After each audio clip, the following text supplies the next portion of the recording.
Nightline continues from New York City with Cynthia McFadden. She is a true American original, trend-setting, mind-bending Madonna, an icon for the past 3 decades, if sometimes a controversial one. She is tiny in person, but her accomplishments are huge. She is quite simply the top-selling female recording artist of all time.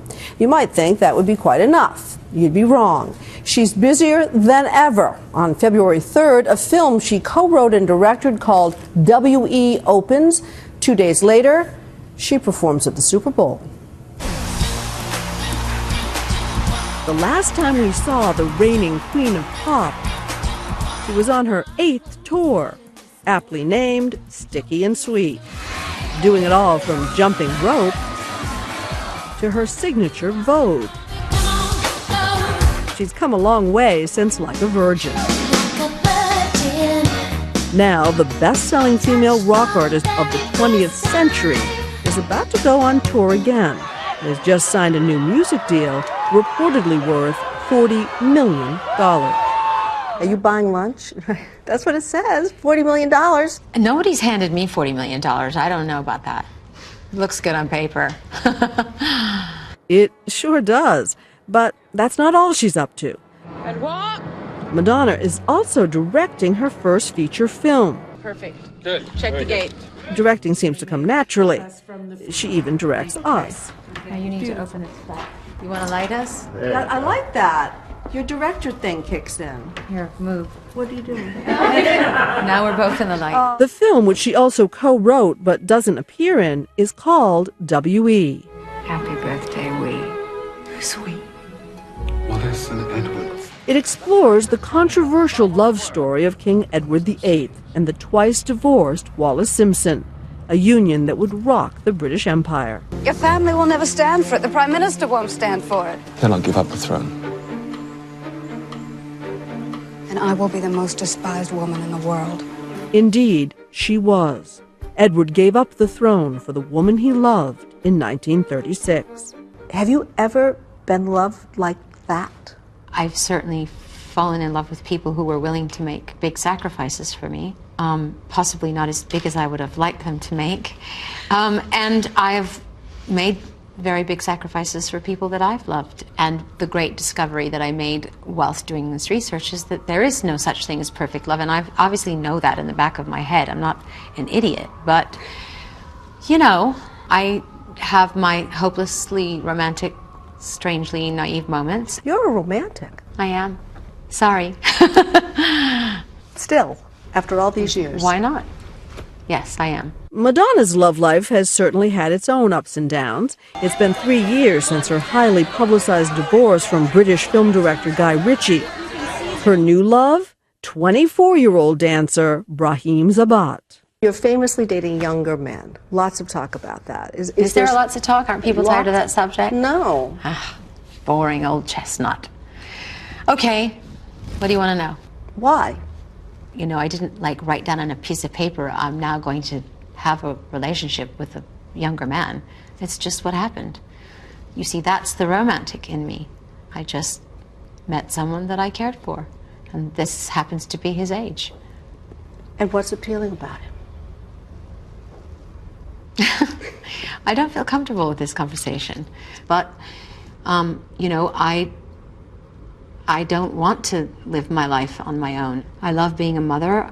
My children fill me up in many ways and inspire me in many ways, but I need a partner in life. I've never really lived a conventional life, so I think it's quite foolish for me or anyone else to start thinking that I'm going to start making conventional choices. So how are things going with her new beau? I'm the easy one. I believe you, millions won't. Are you the easy one? No, I don't know. I mean, I go home and I wash my face and I put on my sweatpants and I lay down on the bed and I say, oh, please rub my feet, and, you know, and he says, no, you rub my feet. So, you know, behind the curtain, I'm just like everybody else. Good. But she's also a master of controversy.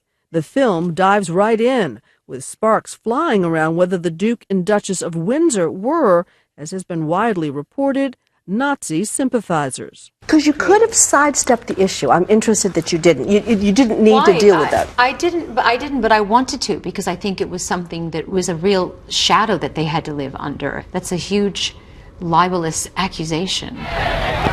But what about those pictures proving the couple did meet with Hitler in 1937? I do not believe they were Nazi sympathizers. He did have a meeting with Hitler, but so did a lot of heads of states, and that didn't make them a Nazi sympathizer.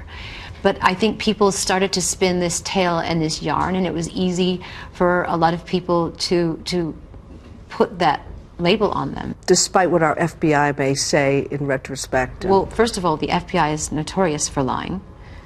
And second of all, there is actually no empirical evidence that can prove that they were Nazis or Nazi sympathizers. And you won't be able to give me any evidence. I promise you. Do you end up liking Wallis Simpson? I love her. Yeah, I do. I see her as a human being. I see do you her identify with her in some ways? Of course I do. I identify with her ability to survive against all odds. I think she was deeply misunderstood by people, and I think, you know, obviously I can relate to that. She can also relate to the fame and the infamy. This is her movie. This is her life. The cameras are so intrusive, and the Yeah. paparazzi, all of it is so breathtaking in a kind of way. Is that how it feels? Energy sucking. Yeah. Is that how it feels to be on the other side of those cameras? Sure. I mean, there's a certain aspect to the cameras that feel like a weapon is being pointed at you and shooting at you. Is it exhausting sometimes? Yeah. Do I get to the end of a red carpet and feel dizzy and like I need to lay down and drink an Alka-Seltzer? Sometimes I do, yeah. Sometimes it really does take your breath away. But, you know, I'm not really in a position to complain. It's a high-class problem. She's got plenty of those, like what's she going to do at the Super Bowl at halftime? Stay with us.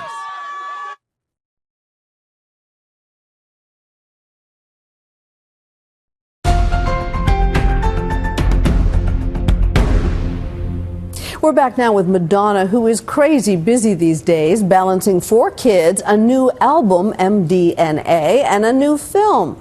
Oh, did I mention a little thing called the Super Bowl? The public has all kinds of images of Madonna in its collective head. The material girl who expressed herself to save the world in 4 minutes. But what's most precious to her these days happens out of sight. Her role as mother to 4 kids. Lourdes is the oldest at 15. Do your kids ever say, Mom, you're just not cool? Do you get the eye roll? Because I get a lot of the eye roll lately. They don't say it's not cool, but my daughter does say that's inappropriate. You're not dressing like that. And sometimes she's right. Because it's too, in what way inappropriate? Well, like for instance, I went to the screening of my film the other night, and I was just feeling fun and frivolous, so I put on this great beaded jeweled Dolce & Gabbana corset that's just, you know, a little corset and fishnets, and I put a cape on, and she came into my dressing room. She's like, Mom, what are you doing? I said, I'm going to my screening of my film. She's like, that's not director. That's not director. Take it off. Take it off. It's inappropriate. And I was like, really? I just, okay. She was right. She was right. I changed. And I actually put on a better outfit, and I liked it. The day of our interview, she was racing off to a dance rehearsal. What's happening now? I have 250 dancers waiting for me right now. And I'm... Are they auditioning? Or yes, they're auditioning for me. For her much-anticipated halftime show at the Super Bowl. So what's more frightening, having the movie open or performing live at the Super Bowl? The Super Bowl, for sure. And I mean, have you planned out what you're going to do yet? I'm in the process of doing that, and I have 8 minutes to set up my stage, 12 minutes to put on the greatest show on earth, and I have 7 minutes to take it down. So that football field is clean for the second half of the game. And that's the challenge. How do you do that? Do you have an idea of what you're going to do? Yeah, I do. And a few things have been shot down because I can't do things that block sight lines, or I can't... Then you could jump out of a plane, or no? No, there's a roof on the stadium. Oh, well, that wouldn't work then. That would be an ugly conclusion. It'd be painful. I actually wanted to have 100 drummers come from the ceiling. I like it. It's cool, right? Yeah. Cool. And? Drum line from the ceiling. Nah, can't take the weight. I know. So there's a lot of that. You know, I have ideas. I get like, oh my God, this is amazing. And then like, no, that's not going to work. Something tells me the director, singer, icon, mother will come up with something spectacular.